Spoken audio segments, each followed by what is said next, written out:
Kita awali kaji kita dengan membaca Bismillahirrahmanirrahim. Alhamdulillahi Rabbil Alamin, wa bihi nasta'in ala umuri dunya waddin. Asyhadu an la ilaha illallah wa asyhadu anna Muhammadan abduhu wa rasuluh. Allahumma salli ala Muhammad wa ala ali Muhammad. Menyambung kaji kita memahami surat Al-Fath, surat yang ke-48, masuk kepada ayat ke-25, halaman 51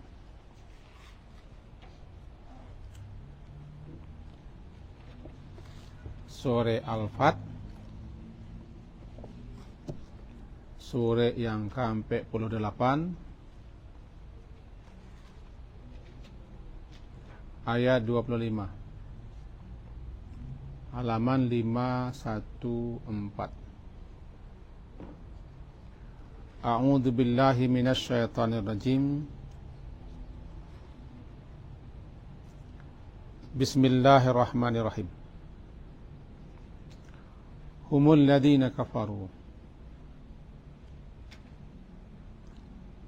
wasaddukum anil masjidil haram wal hadiya ma'kufan ay yablugha mahillah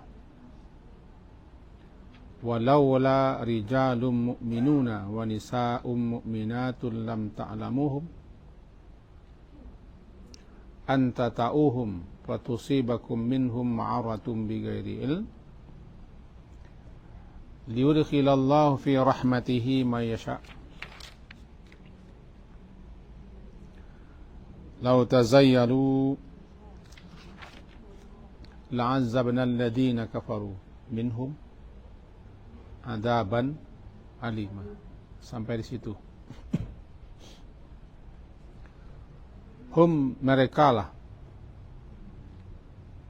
yaitu alladzina kafaru, orang-orang kafir. Orang-orang kafir siko makasihnya orang-orang kafir Quraisy Makkah. Mula-mulanya orang kafir Quraisy Makkah, dan juga berlaku sepanjang zaman. Di masa jo orang-orang kafir berada,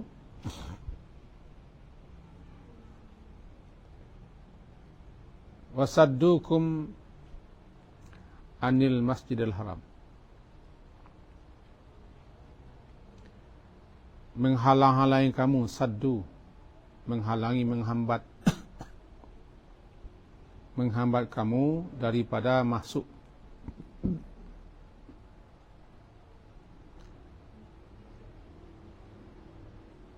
ke Masjidil Haram, wal hadiya ma'kufan, dan menghambat hewan hadiyu, hewan kurban, ayablugha mahillah, untuk yablugha, untuk sampai kepada mahillah, tempatnya di mana disembelih. Kita pahami dulu pangkal ayat itu. Manakan kaji yang lampau ketika terjadi perjanjian Hudaybiyah.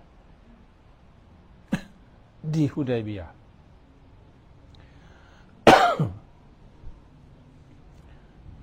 di mana Nabi sallallahu alaihi wasallam dengan kaum muslimin sekira 1.400 atau 1.500 orang pergi berangkat ke Makkah untuk menunaikan umrah sekaligus malapen taraga di tahun ke-6 Hijriah, yaitu setelah 6 tahun Nabi berada di Madinah. maka berkeinginanlah beliau berserta kaum muslimin untuk umrah, sekaligus melampiaskan telaga rindu kepada kampung halaman. Dan beliau tidak membawa persenjataan untuk perang, karena memang tidak ada maksud untuk perang, hanya murni untuk umrah. Berita itu tersiar sampai ke telinga tokoh-tokoh pemimpin kafirin Makkah.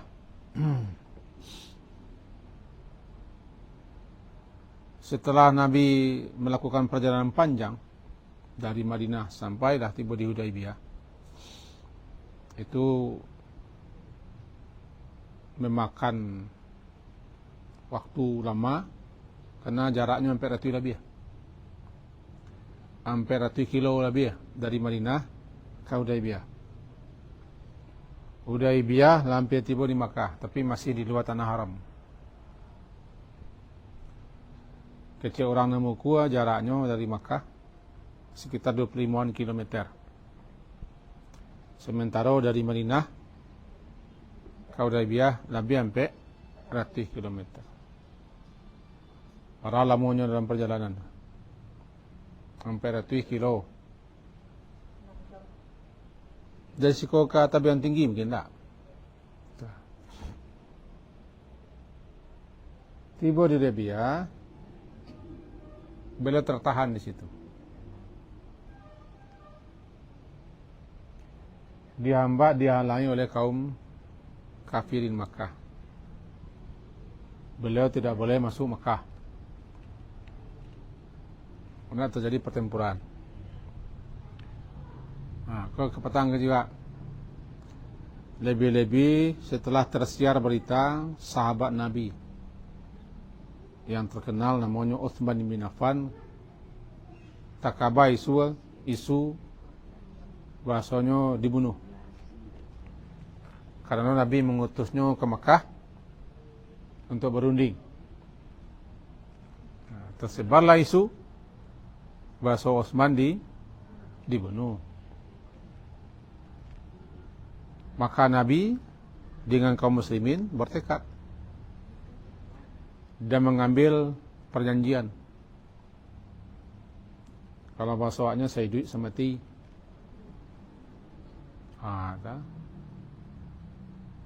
Sadantiam babasi, sacio ba ayam, kabuki sama mendaki, kalulah sama menurun.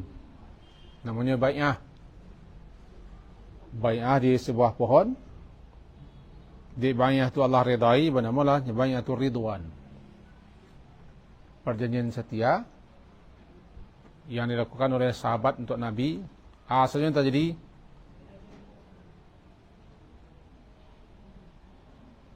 kita bersama Nabi. Tekad kaum muslimin itu sampai lo ke telinga orang Makkah. Keder mereka, gacha mereka. Utsman yang semula diisukan terbunuh, hendak ni tawan. Singkat cerita, lalu mereka mengadakan perjanjian, mengajukan perjanjian perdamaian. Semula Nabi lah siap untuk tempur perang, karena mereka menghalangi, menghambat. Terkenalahnya dengan perjanjian Hudaybiyah. Itu Hudaybiyah. Lalu kemudian di siku ayat menyatakan mereka itu humul ladina kafaru. Mereka orang-orang yang kafir Makkah itu, musyrikin Makkah, itu orang-orang yang menghambat sadda saddukum, menghambat, menghalangi, merintangi, sehingga niat Nabi dengan para sahabat untuk pergi ke Baitullah melaksanakan umrah. Umrah kan tidak jadi kesampaian karena mereka saddukum, mereka menghambat, menghalangi kamu tak bisa kamu umrah. Itu nan sadu. Kau menjadi setan lo kita, orang kafir itu selagi mereka dalam kekafiran mereka akan terus melakukan sadu, menghambat, menghalangi, merintangi kaum muslimin untuk melaksanakan syariat. Kecuali orang kafir, tidak sebenarnya kafir. Kafir yang tidak mesti Islam, tapi tidak ada Islam. Nah, mereka kau orang-orang tidak peduli sih. Maka semua orang kafir, kecuali orang-orang murid itu, mereka akan terus menghambat, menghalangi, merintangi kaum muslimin untuk menjalankan syariat ibadahnya sendiri sampai ke Indonesia.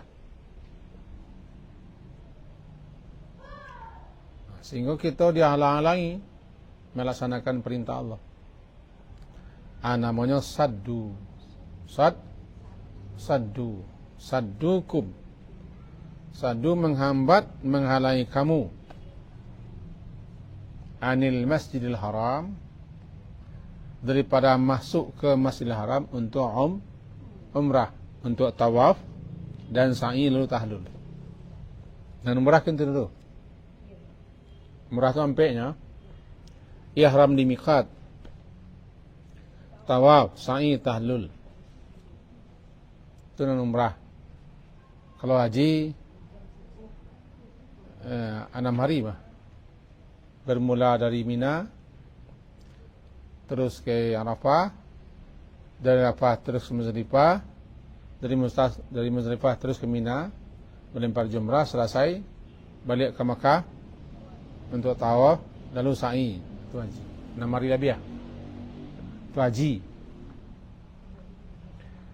Jadi Nabi dihalang-halangi mina anil Masjidil Haram wal hadiya ma'kufan. Dan juga Nabi sallallahu alaihi wasallam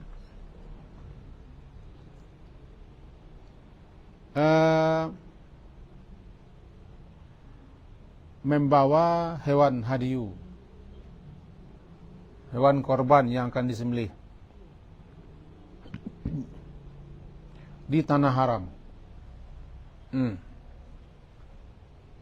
Terkumpul ketika itu 70 ekor unta. 70 ekor unta untuk disembelih di tanah haram. Dan tanah haram ko dikatakan tanah haram ada batas-batas. Di batas-batas itulah telah dipancang sesuatu kala haram melakukan apa-apa saja kecuali yang dibenarkan. Mereka halangi sehingga tidak bisa dilaksanakan penyembelihan itu di tanah haram. Namanya hadiyu. Hadiyu itu bagi-bagi. Seketik kita gambarkan. Bagi orang haji, khususnya Indonesia, di samping itu adalah negara-negara lain yang begitu. Orang Indonesia mengambil haji tamattu'. Haji tamattu' adalah nama bagi haji yang dilaksanakan umrah. Umrah didahulukan daripada haji. Mendahulukan umrah daripada haji disebut tamattu'. Ada jeda. Setelah umrah selesai, tahlul, ada jeda menjelang tanggal 8. Masuk jeda itu masuk bertamattu'. Dalam rangka menunggu haji, maka jamaah-jamaah haji bisalah bertamattu', bersenang-senang sebentar. Tiba kini kok raun-raun, kok shopping-shopping, mencelin ke dibalin, ke dibawa, oleh-oleh dan kenangan. Menjelang tanggal 8 Zulhijjah. Baru kalau lama suat tanggal 8 Zulhijjah, jamaah haji bersiap-siap untuk berangkit ke Mina. Tanggal 8 mereka mandi, potong kuku, kemudian merapikan bulu-bulu di badan. Bagi laki-laki menakikkan pakaian 2 helai, tidak berjahit. Padusi memakai pakaian biasa, tidak boleh tutup wajah. Kemudian salat sunat, populer dengan salat sunat ihram. Lalu dibaca labbaik Allahumma hajjan. Labbaik Allahumma hajjan. Ya Allah, aku sambut panggilanmu untuk berhaji. Berangkat ke Mina. Tapi sebagian besar jamaah haji Indonesia diberangkatkan menuju Arafah. Ke Mina cuma sunnah. Itu haji. Bagi orang ke Mina, bermalam di Mina, beko di waktu duha, tanggal 9 Zulhijjah berangkat menuju Arafah untuk wukuf. Tapi bagi orang yang nak ke Mina, langsung asalnya ke Arafah, menunggu wukuf sehari sinan. Selesai wukuf di maghribnya, tanggal 9 berangkat menuju Muzdalifah. Bermalam di Muzdalifah sambil mencari kerikil, lalu bergerak menuju Mina di tanggal 10 Zulhijjah untuk melempar Jumrah Aqabah. Setelah melempar Jumrah Aqabah, tahallul awal, disembelih binatang, hewan. Kesembelihan namanya hadiyu. Hadiyu. Bamangku hadiyu sabuk mendahulukan umrah daripada haji. Maka diberi suatu kafarat, harus disembelih 1 ekor sapi, 1 ekor kambing. Benar-benar ko dam tamattu'. Dam haji tamattu'. Disembelih setelah melempar Jumrah Aqabah. Menyembelihnya boleh di mana, pokoknya seli tanah Arab. Cuma ketika itu orang menyembelih di Mina. Dulu jamaah haji Indonesia, mereka mendahulukan menyembelih sebelum hari raya.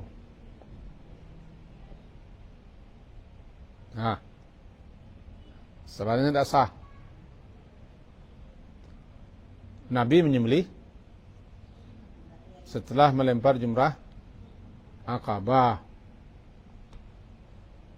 Tapi dek pendapat mazhab Syafi'i, dibolehkan menyembelih sebelum hari raya. Dipakai orang kesempatan itu. Harga murah. Calo-calo banyak. Itu makanya dulu-dulu banyak terjadi sebelum melempar Jumrah di Mina, orang sepakat sebelum itulah mesti pitih untuk dam. Harga murah. Bermainlah calo-calo dan orang tertentu. Namanya tu? Hadiyu. Hadiyu. Yang akan disembelih. Ada cik lain namanya damnya atau fidyah. Dek meninggalkan kewajipan haji. Misal, tidak ihram di miqat. Menurut fatwa ulama Arab Saudi, orang yang ihram di Jeddah harus bayar dam. Karena Jeddah bukan tempat miqat. Bayar dam. Orang yang ada satu Muzdalifah bayar dam. Itu namanya membayar dam binatang yo lantaran meninggalkan kewajipan haji. Dam. Nah kini siko wal hadiya ma'kufan. Dan hewan korban ma'kufan, ditahan pulau, tidak bisa disembelih di tanah haram. Ketika itu berjumlah 70 ekor onta. Tengok. Ma'kufan ditahan, tidak bisa disembelih. Ayyablugha mahillah, sehingga sampai kata pada tampik penyembelihan. Tapi tidak bisa ditahan di sini, karena ada perjanjian tidak boleh masuk kota Makkah. Walaula rijalun mu'minuna, dan jikalau tidaklah ada di tanah Makkah itu orang laki-laki mukmin, wanita mukminat, dan perempuan-perempuan mukminah, yang lam ta'lamuha, yang kamu tidak tidak ta'lamu, mengetahui, yang kamu tidak mengetahui mereka, antata'uhum, bahwa nanti kamu akan membunuh mereka, wa tusibakum, maka lalu tusibakum, menimpa kamu daripada mereka itu ma'rah, suatu kesukaran, kesulitan tanpa ilmu. Di antara alasan kita kok boleh berperang dan memerangi. Ya. Di antara alasan boleh berperang dan memerangi kaum kafirin. Pertama, mereka sudah menghambat kita untuk melaksanakan kewajiban. Kata orang kafir itu, lah tidak bisa kita beribadah lah. Diambil kita melaksanakan kewajipan-kewajipan. Ketika itu lah boleh perang. Boleh perang. Kemudian di situ alasan yang kedua, diambil masuk Masjidil Haram, dihalangi masuk Masjidil Haram, sehingga tidak bisa umrah. Tidak bisa umrah. Nabi tidak bisa umrah. Niat Nabi di tahun 6 Hijriah itu untuk umrah. Untuk umrah. Tapi diambil dan dihalangi. Nangka berikutnya, penghalang yang ketiga, lantaran di Makkah itu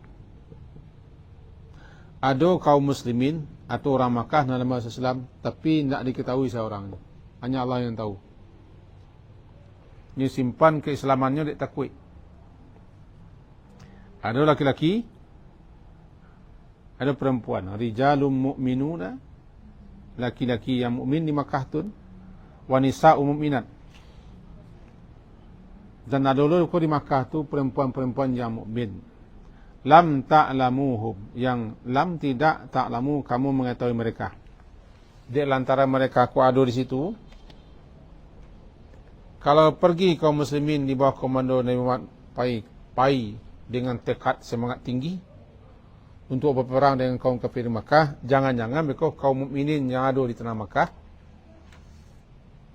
yang diam-diam beriman, kaum wanita yang diam-diam beriman, maka nanti terbunuh mereka. Terbunuh mereka karena tidak dapat membedakan. Maka nanti kamu akan mengalami kesulitan. Dan nanti kamu akan mengenai dam, karena membunuh. Itu alasan kedua. Jadi alasan yang berikutnya, maka tidak jadi perang. Di daerah Makkah ada kaum muslimin. Yang Nabi sendiri kabarnya tidak tahu siapa muslim. Apalagi kaum muslimin. Bamantun, mereka diam-diam masuk Islam. Cuma mereka sembunyikan dalam hati. Jadi, andaikan jikalau sekiranya tidak ada di situ kaum muslimin atau orang-orang yang lama masuk Islam, laki-laki perempuan menyembunyikan keislamannya, maka terjadi perang.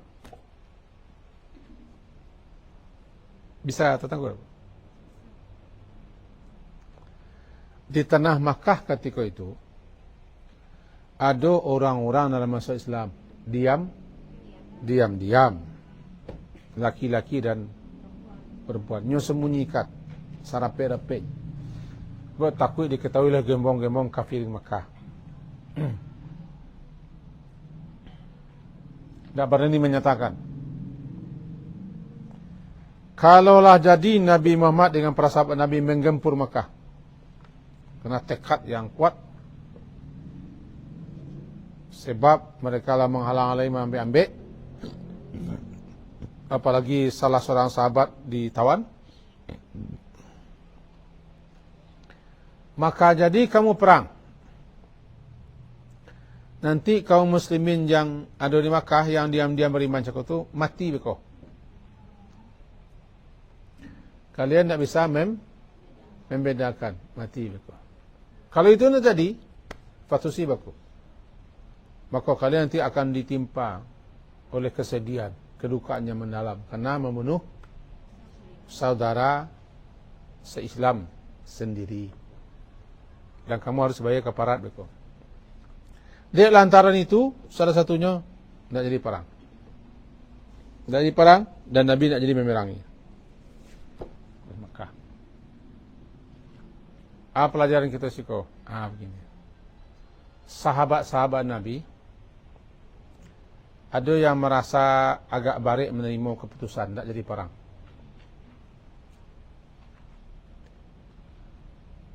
Ada yang memahami Nabi lamah benar, sehingga beliau menerima perjanjian. Perjanjian itu secara lahiriah merugikan kaum muslimin. Merugikan. Itu kan nampak lahiriah, nyatanya tidak. Isinya perjanjian Hudaybiyah tidak akan saling perang memerangi 10 tahun. 10 tahun. Bebas bersekutu dengan siapa saja di tanah Arab, antara Nabi dengan orang Makkah. Itu perjanjiannya. Kalau ada kaum muslimin yang ke Makkah, ditawan di Makkah, boleh balikan. Tapi kalau ada orang kafirin ke Madinah, minta balik. Nah, kan tak apa. Perjanjiannya tak sah. Tak seimbang. Dan Nabi tidak boleh masuk Makkah kini. Masuk Makkah tahun yang ketiga. Tahun ketiga boleh di Makkah selama 3 hari. Kami tidak kemungkinan kedua. Nampak sekali ketimpangan berat sebelah perjanjian yang diterima Nabi. Tapi Nabi terima. Nabi terima perjanjian itu. Sebagian sahabat ada yang merasa apa namanya? Merasa kenapa Nabi ini? Kenapa?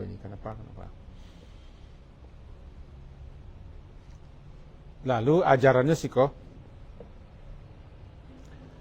sabananya kita, jangan leka kita, sahabat-sahabat Nabi, termasuk Nabi sendiri, tidak tahu doa yang kata jadi dia balik itu. Karena ilmu kita tidak sampai ke situ.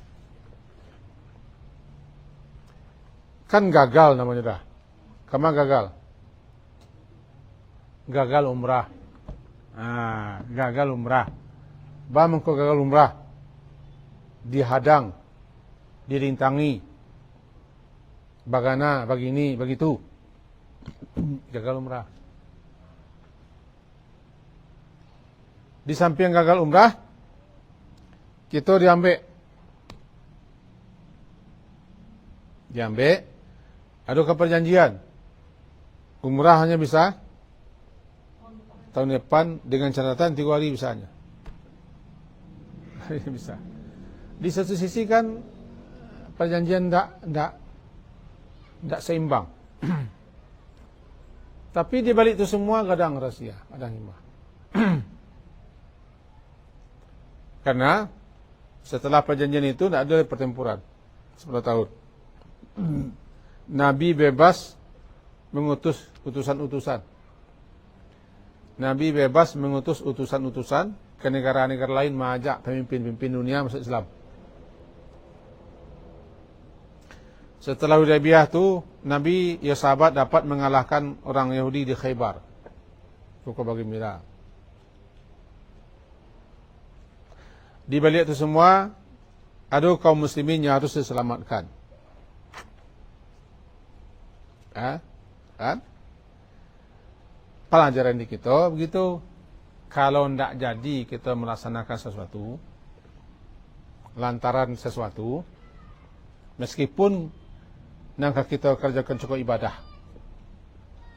kita kerjakan, cuma adu-adu saja nan menghalangi mengambil. Jangan capek-capek dulu membentakkan kaki, protes, menunjukkan sikap tidak reda. Karena di balik peristiwa-peristiwa itu ada sekian banyak pelajaran-pelajaran, hikmah-hikmah dan rahasia. Antara lain itu, kalau jadi kalian perang, kaum muslimin yang di sini mati. Kalau jadi perang, tentu saja Nabi tidak bebas mengirim surat-surat ke Mesir, ke Roma, ke Persia, mengajak mereka Islam. Banyak leh masalah-masalah. Yang kita ambil ke pelajaran. Jangan buru-buru memantah, menebat, menunjukkan sikap tidak reda. Kalau gagal, tidak jadi. Bisa tengok. Alun tantu gagal, tidak jadi, batal, tambah, tak halangi, sehingga tidak sampai kita ke tujuan kamu kasih. Jangan dulu capek, ambil kesimpulan, ambil sikap memponis. Karena di balik itu semua pasti ada hikmah, ada rahasianya begitu. Kau nak masalah perang saja, kau masalah apa saja. Awak nanti lebih dulu menunjukkan antipati wak ya. Gagal wak merintak, gagal wak mencepak, gagal wak menuduh-nuduh begini sebenarnya. Padahal alun tentu gagal tu buruk, bisa jadi baik.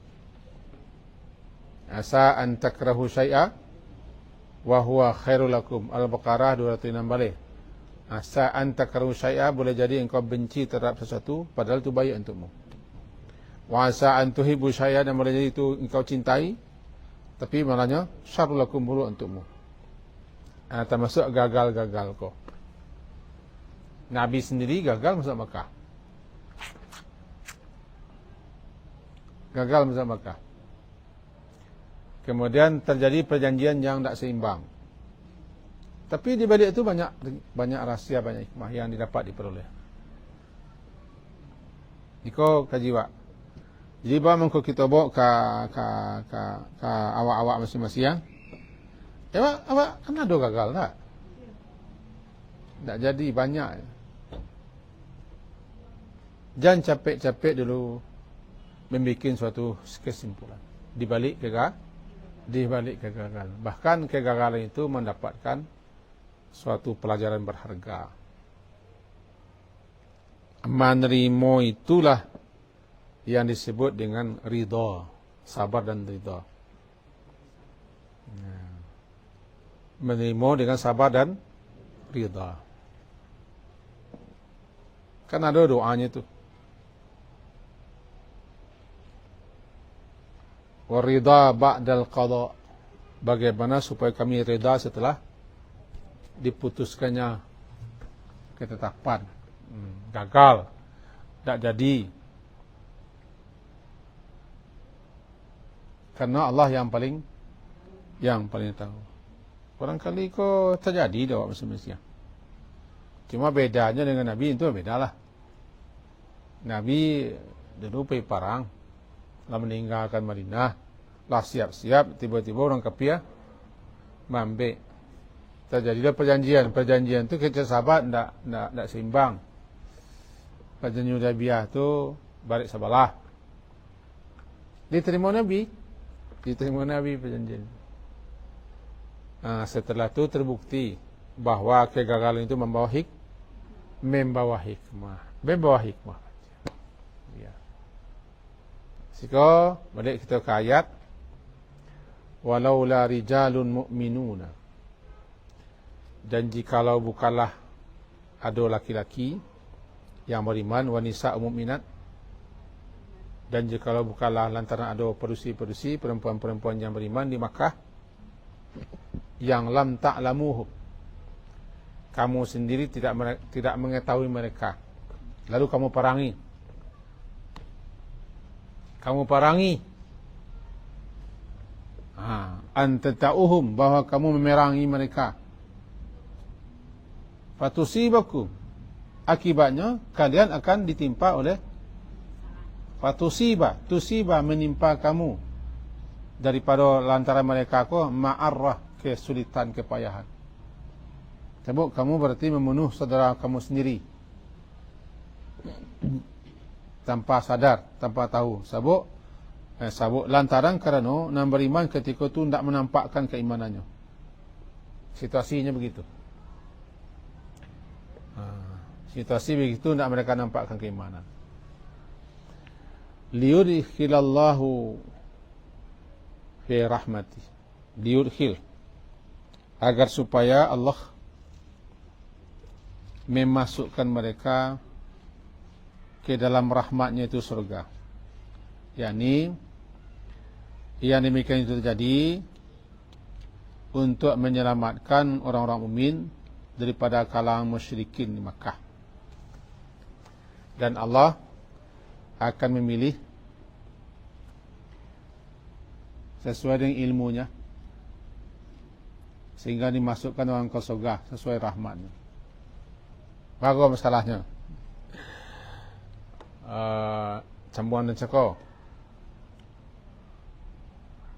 Allah Subhanahu wa ta'ala akan memberikan sesuatu rahmat. Rahmat kepada kaum muslimin yang ada di Makkah. Bagaimana tu rahmat yang di Makkah? Yaitu dengan cara membebaskan kaum muslimin di Makkah tu. Mula-mula Nabi tak jadi memerangi mereka, lantaran ada perjanjian Hudaybiyah. Kemudian Allah akan memasukkan orang-orang mukmin itu ke surga. Mayasya, siapa saja yang dia kehendaki.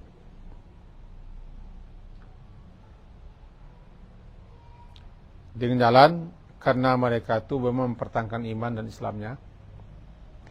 Lalu nanti setelah masa Makkah bisa dikuasai oleh Nabi, mereka selamat daripada orang-orang kafir.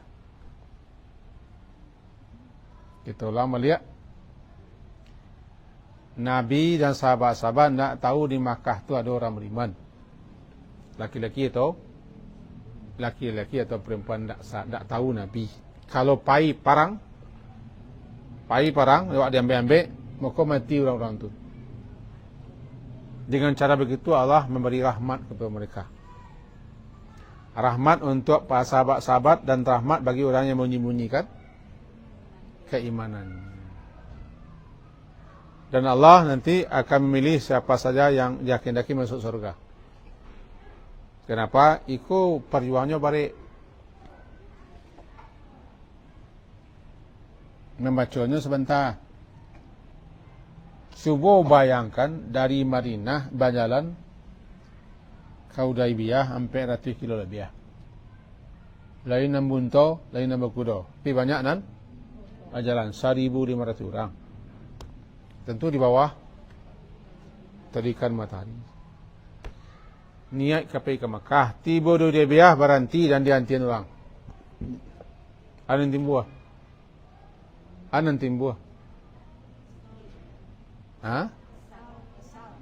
Kesal. Awak saya tiba sikwa, tidak nak ngaji orang. Allah panik kembali. Contoh itu. Mana yang ni?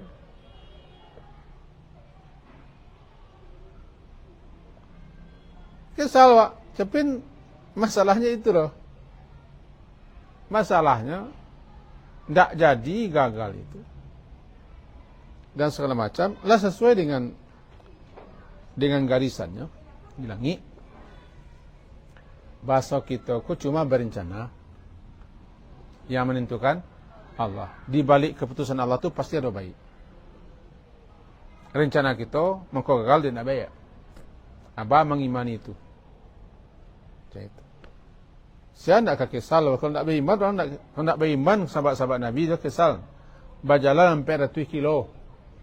Kapai ke kampung halaman diambil orang. Bagi kita cubalah bayang seperti balol Nabi ketika itu. Bagaimana begini bagi itu kan heboh tu. Boh.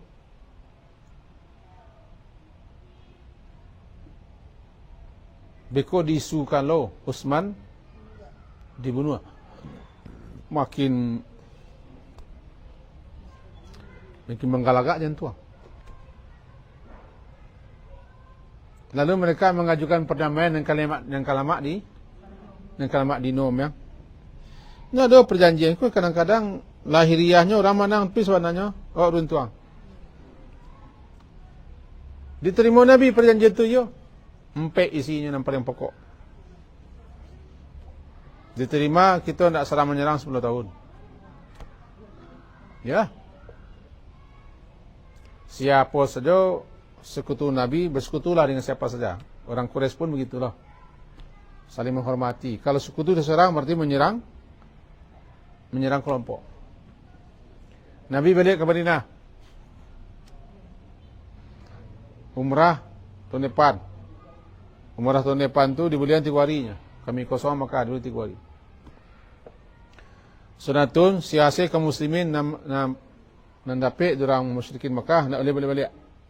Tapi kalau mereka dapat pergi ke Madinah balik. Kan tak? Kalau mak dino saya. Madinah saya. Jadi terbayang tak ada sahabat yang protes. Ada yang tak nerima. Cuma nak cakap ke dia. Kalian tak tahu ada apa di balik itu semua. Ada apa di balik itu semua? Rupanya terlalu besar fadilah keutamaan rahasia di balik gagalnya umrah. Kalau awak kini ke Makkah 8 jam no. Kalau Nabi berjalan walaupun masih di daerah itu ya, menempuh gurun-gurun tandus, membawa hewan ternak sampai tu kumpul 70 unta nang kadi gagal lo disembelih. Nah, akhirnya Nabi sembelih saya dia biar bagi-bagi. Sangat kecewa aku sebagai nerang. Kalau awak mengalami itu tidak kecewa lah, cari bungkang mungkin. Segala macam. Apa pelajarannya waktu itu? Kalau Nabi sendiri yang berencana. Tapi tetap adanya manusia kegagalan. Tidak berhasil.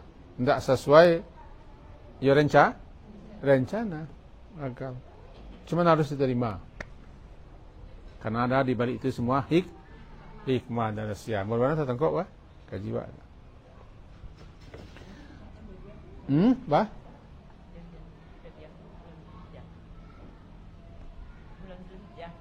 Perjanjian Hudaybiyah ya? Di tahun ke-6 Hijriah, enggak, Nabi umrah kan enggak Hijriah. Itu haji itu. Itu umrah. Umrah kan ada binatang yang dibawa. Untuk sengaja dihadiahkan ke orang Makkah. Hadiyu namanya. Seperti salah dia. Hadiyu kan dibagi-bagi. Bagi-bagi. Lau tazayyalu, jikalau sekiranya tazayyalu mereka terpisah kaum muslimin ko nanado di Makkah, mereka diam-diam beriman, terpisah dari kaum musyrikin. Andaikan begitu, al-azab min alladziina kafaru, pasti kami azab, siksa orang kafir, sebab mereka lah sekelompok. Jadi di lantaran kaum mukminin ada di tengah-tengah orang kafir, maka tidak datang siksa dan tidak boleh perangi. Begitu rahmat Allah kepada orang yang beriman, diam-diam, yang tidak mau menampakkan keinginan mereka kerana takut, Allah kasih rahmat, tak ditimpakan azab. Andaikan mereka akan mengelompok, kaum muslimin di sini, diam-diam, kau kafirin, pasti diizinkan perang. Perang, mati ke dia. Atau disisa. Cuma mereka menyatu. Menyatu. Jadi, jikalau sekiranya mereka itu berpisah, kami pasti azab. Kami pasti sisa orang-orang kafir daripada mereka itu dengan azab yang sangat pedih. Sangat pedih. Dan berpacik pelajaran siko ada 3 poin di ayat nan ke-25 kah. Yang pertama sekali, yang namanya musuh Islam akan terus berbagai macam upaya untuk menghambat, menghalangi kaum muslimin. Ada nanti makar-makar atau tipu daya, ada rencana-rencana, ada kerjasama macam-macam. Akan berlaku sepanjang zaman. Sampai kini, tidak sampai kini, sampai kiamat. Yang namanya kaum kafirin akan terus menghambat, menghalangi merintah. Jangan lupa. Bagaimana mereka kafir sampai kini. Bahkan kau angik-angik ini, orang ke pemilu angik-angik, sangat angik. Bersebaran hok, fitnahan, tuduhan kan kepada kelompok-kelompok tertentu. Oh begini, dibebas kalau bentuknya. Itu pelajaran pertama. Yang kedua, tidak semua rencana kita, semata apapun rencana, niat mukasik kita, meskipun itu untuk beribadah, sesuai dengan apa yang direncanakan.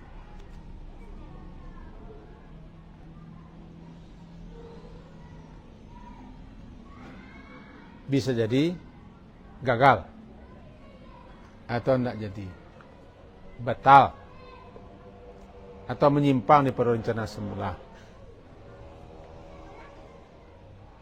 Itu yang kedua pelajaran.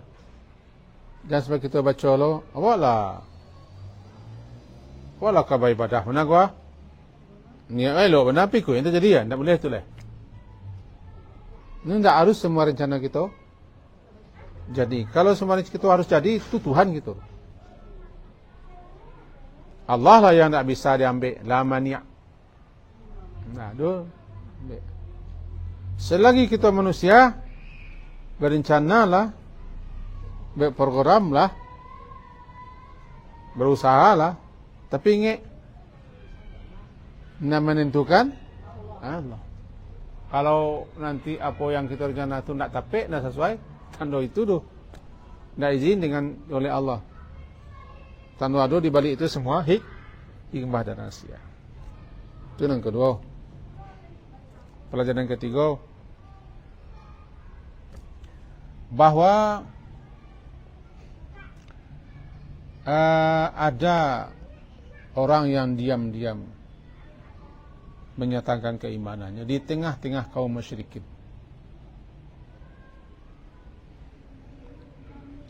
Dan mereka tidak berani mengungkapkan keinginan mereka kerana takut. Seperti di Cina misalnya, kalau Yodah. di provinsi, nama provinsinya kah? Xinjiang apa namanya. Kalau kabar-kabar beredar kan, ya puasa-puasa mereka tidak boleh, ya Jumat-Jumat tidak boleh. Kan kabar-kabar, kepastiannya kita kan tidak. Tapi menurut kabar-kabar, Islam sangat dikekang di daerah itu. Adalah yang diam-diam tetap mempertahankan keimanan di sana. Model di Spanyol dulu, ketika Islam kalah, semua orang harus meninggalkan negara Spanyol. Setelah berkuasa situ berabad-abad, alhamdulillah, ada yang diam-diam tetap beriman, tapi tidak kita ketahui, tapi Allah Maha tahu. Allah Maha tahu, dan itu Allah bela. Seperti kaum muslimin yang ada di Mekah. Kalian tidak usah perangi. Kalau kalian perangi, maka ada saudara kalian yang diam-diam beriman, yang kalian tidak tahu beriman. Jadi apa pelajarannya? Tidak tahu, Pak. Siapa yang beriman di tengah-tengah orang kafir, di negara-negara Sinan? Tidak tahu, Pak. Diambil jalan, tapi dia beriman. Allah yang maha tahu. Iko diawak pelajarannya. Jangankan kita, sahabat-sahabat Nabi sendiri pun tidak tahu loh. Orang yang diam-diam beriman, menyimpan di hatinya keimanan, tidak tahu. Kalau Allah tidak beritahu. Dan kalau jadi bukti bahasa hanya Allah sajalah yang tahu apa yang di hati seseorang. Tiga itu pelajaran yang kita ambil di siang hari ini, setentangan ayat yang ke-25 surah Al-Fat. Mudah-mudahan banyak pelajaran yang kita ambil di situ. Karena kau walaupun tak Hudaybiyah dah, banyak hal-hal yang berkesesuaian dengan keadaan kita.